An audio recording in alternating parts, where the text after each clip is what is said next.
các bạn đã trở lại chuyên mục Di sản Cát Minh số thứ 3. Ngày hôm nay chúng ta sẽ cùng tìm hiểu về tu luật Thánh Alberto, bản tu luật của dòng Cát Minh. Vào khoảng thế kỷ thứ 12, dòng Cát Minh khởi phát bởi một nhóm các ẩn sĩ đầu tiên trên núi Cát Minh. Họ là các cựu thập tự quân, là những người mộ mến hành hương đến đất thánh. Các ẩn sĩ đã sống tại các hang động gần nguồn suối Elia như những con ong chăm chỉ, ngày đêm cầu nguyện và suy gẫm luật Chúa. Khi các ẩn sĩ quy tụ tại núi Cát Minh với con số ngày càng đông, phần vì bị lo sợ quân Hồi giáo, các ẩn sĩ đã quy tụ nhau lại, tìm đến Thánh Alberto, khi đó là thượng phụ của thành Jerusalem, để xin Ngài ban cho họ một quy tắc sống. Thời gian Thánh Alberto ban quy tắc sống cho các ẩn sĩ núi Cát Minh chưa được xác định một cách rõ ràng, nhưng sử liệu cho rằng trong khoảng từ năm 1207 đến năm 1214. Căn cứ theo bản tu luật sống, vị ẩn sĩ nhận bản tu luật sống này từ Thánh Alberto được nhắc đến là thầy Bi. Một số nguồn chú giải cho rằng đó chính là Thánh Proker. Dòng Cát Minh không hề có một đấng sáng lập như những dòng khác. Điều này diễn tả một đoàn sủng đặc biệt, không liên kết với bất kỳ một nền linh đạo đặc thù của một vị sáng lập nào, nhưng liên kết với núi Cát Minh, nơi mà nhà dòng đã xuất phát. Bản tu luật của dòng Cát Minh thực chất là một quy luật sống, được Thánh Alberto viết tay dưới dạng một lá thư. Trọng tâm của bản quy luật sống này dựa trên nền tảng của Thánh Kinh. Tu luật Thánh Alberto là hình mẫu lý tưởng cho bất cứ ai được mời gọi bước theo chân Đức Giêsu Kitô. Nền tảng của đời sống Cát Minh được nêu rất rõ trong tu luật Thánh Alberto như sau. Đó là sống trung thành với Đức Giêsu Kitô và phục vụ người với một con tim tinh tuyền và một lương tâm ngay lành. Đây cũng chính là điểm chính yếu trong việc huấn luyện các tu sĩ Cát Minh từ xưa đến nay. Xuyên suốt dòng lịch sử trong dòng Cát Minh đã diễn ra rất nhiều cuộc cải tổ.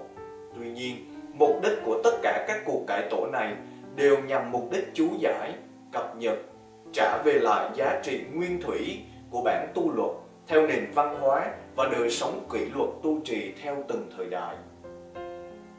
Các ẩn sĩ trên núi Cát Minh đã sống một đời cầu nguyện, thinh lặng, cô tịch và lao động chân tay.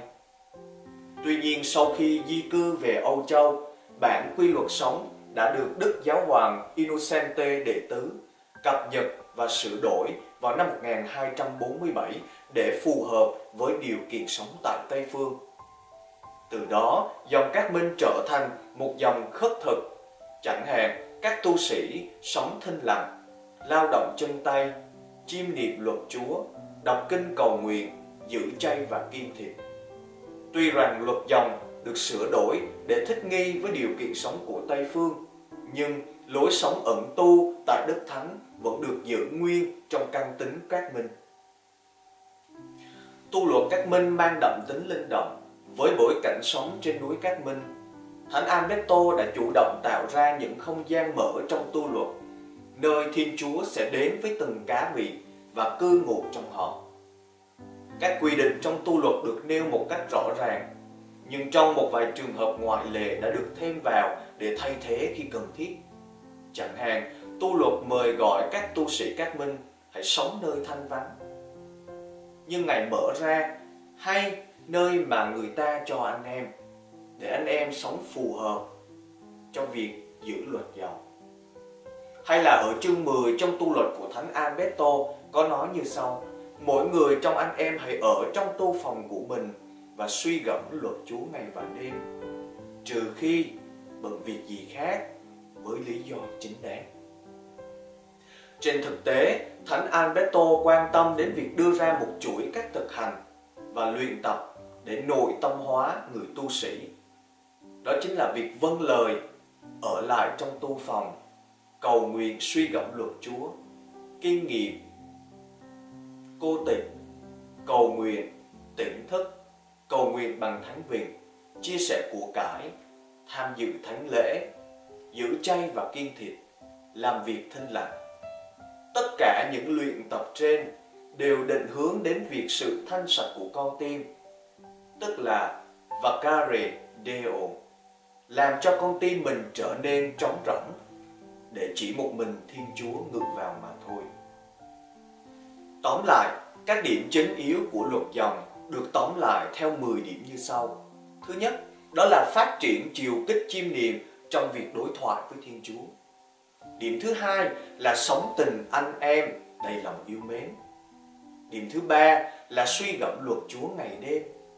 Điều thứ tư là cầu nguyện chung và cầu nguyện riêng nhiều lần ở trong ngày. Điểm thứ năm là tham dự thánh lễ mỗi ngày. Điểm thứ sáu là làm việc chân tay. Điểm thứ bảy là sống thanh sạch khỏi các dịp tội. Điểm thứ 8 là sống khó nghèo, đặt mọi của riêng là của chung. Điểm thứ 9 là yêu mến giáo hội và yêu mến tha nhân. Và điểm cuối cùng được đề cập đến trong bản tu luận của Thánh Alberto, đó chính là người tu sĩ được mời gọi tìm kiếm thánh ý của Thiên Chúa trong đức tin, trong cầu nguyện và trong phân định.